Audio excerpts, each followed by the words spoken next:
All right, so we've come to the final episode of this series that I've been doing. Guys, all these media houses, you have to come from you. See that all these voiceovers. Okay, yeah. Okay, so um, I'm going to talk about just quickly the bag loss event. A lot of you know of the story. I'm going to fully go into that story and then the events following that. I've done a series of videos before, I think two videos before this. So they're in the link. Um, Go to those videos, watch them, it bless you as well. And encourage you, just like encourage you as well.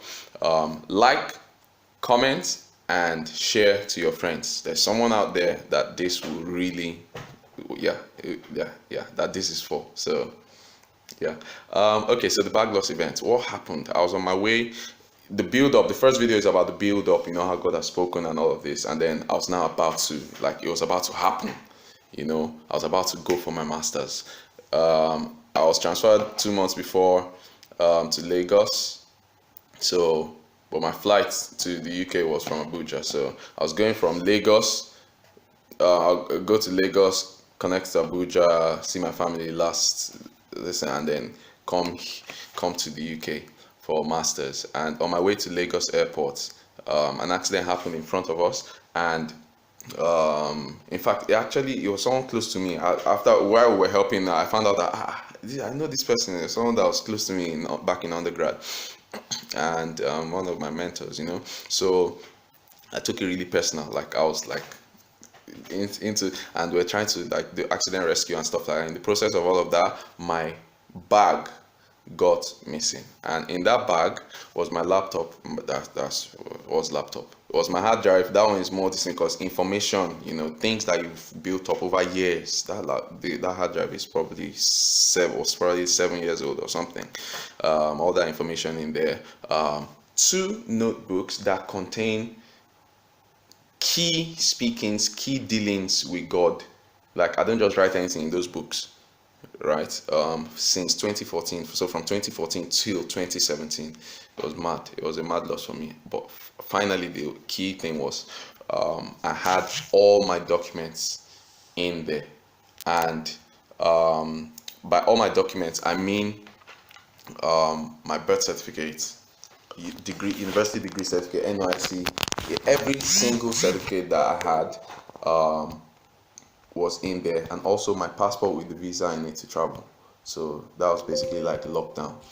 Um, the following 2 weeks of my life were the hardest, the deadest, the worst. Anyways, God was working His work, so yeah. But those were the most trying times I've faced trying times, but those were the two worst of them all. If I've actually faced trying times, but there was nothing like that. Nothing like that. Yeah. So, and then it was evident that the hand of the devil was in it actually, because you see, okay, let me narrate the events and happenings. As that happened, I just like swung into action, posted the first video, which many of you saw. Thank you, everyone that shared it. A lot of people called me, a lot of people, some people actually even sent money to help with the process, because I had to reapply for another passport, another visa, um, um, pay super priority so that the decision will come out next day instead of 3 weeks that is normal wait, so that I'll be able to meet up with my course. So thank you to every single person. Thank you. This is also an appreciation video to all of you. God bless you guys real good. Thank you so much. Yeah. Also, yeah, I started, like, in the end I had to replace the passport, replace visa. Everything seemed to want to spiral out of control, and in that period, this is one key thing as well. God just stood back and watched. I'm serious. Sometimes you can pray, you can sense when God is near. You can. God stood back and watched. I don't know, but yeah, it's still a key, it's still a mad lesson I'm still learning, you know. And what happened? I went to apply for replacement passport. The first passport I did like super priority, so it came out the like next day or same day or something like that. The original. This second one I applied. The whole immigration service website went down. Don't blame this thing. It was, the devil has planned his work. He has done homework well. Went down. So not for 1 week, nothing. It was like after a week that I was able to get a replacement passport. Then had a visa application to transfer. In fact, everyone was giving me wrong information.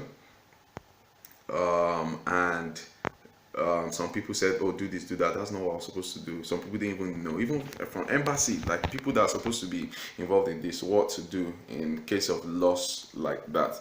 So I eventually got someone at the University of Surrey who told me that, okay, apply for, if you get a new passport, apply for a transfer of visa from the old to the new passport. Did all that process, paid for super priority. Because I originally applied in Lagos for the visa, a person that helped me with that, he paid the super priority into Lagos branch of that agency that handles the visa application and all of that stuff. And my application was in Abuja branch, and they said that it's not transferable. They didn't even they can't even refund it. So they didn't actually refund. Money is plenty. It's actually, the amount must not even be spoken, but it's plenty money. And that one went like that. I had to pay that again. Thank God for this thing. And I also have to shout out to my family for the support. When the thing first happened, my mom called me that morning because I was going to meet them in Abuja. Oh, congratulations! This one, I broke news there. See, oh, this happened this morning. This thing, everything got missing. In fact, as I finished saying it, I was like, hey, why did I tell her? What if she faints?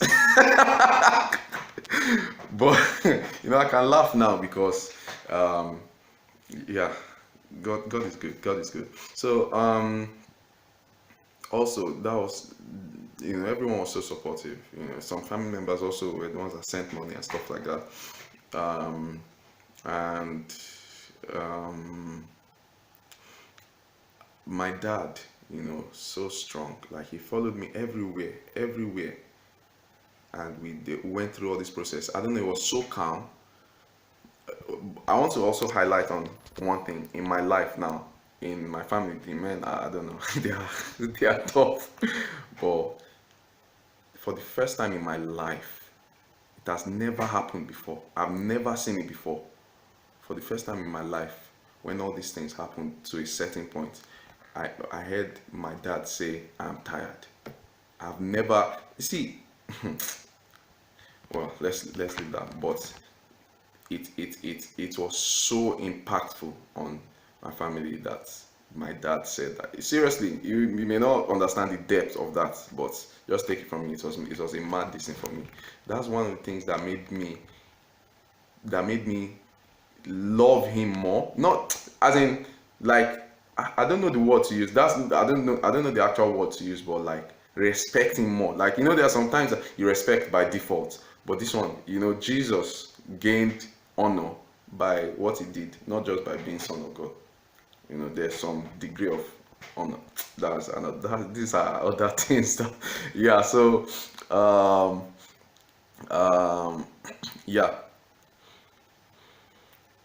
that happened. And in all, God was an anchor for my soul. There are some songs that God even used to hold my soul, like Na You by Dunsin Oyekan and King Burrell. I love, like, in fact, Jesus. That song, yeah. When the thing happened, when they said, oh, the application, everything is just spiraling out of control, and then that song was just a song that the Holy Spirit was repeating in my spirit, and that was something that God used for me. Another one was Hero. That was a time that Hero by Kirk Franklin. That was the time I really needed a hero, seriously, because yeah, I needed the hero to come in and save the day. But yeah, one key thing, because I'd already been developing spiritually. That was why God was able to see me through that time. Some people will commit suicide on this kind of thing, seriously. um, it didn't cross my mind as in cross my mind, but the thought that some people that it will cross some people's mind crossed my mind. But yeah, that sounds quite cheeky, but it's true. And developing yourself in time of peace. Right now, develop yourself in spiritual things, in hearing God's voice and all of that stuff, so that you be balanced. I already knew that questioning God was not an option because I've learned from the life of Job, from what happened to Job. This was my own Job experience, basically. So I had learned that questioning God is not actually even part of the equation. Like it's not featured in this. So that was one of the things. So keep calm. God is in control. That's the story. That's how everything happened. At the end of the day, I paid the game. Um, the the new visa came the next day. That was Friday. I traveled on Sunday and came for my masters. And glory to God, I'm done now. Even other testimonies on top of everything is falling into place in line with what God has said. So pattern your life after the voice of God. God bless you. Like, comment, share, and anticipate greatness.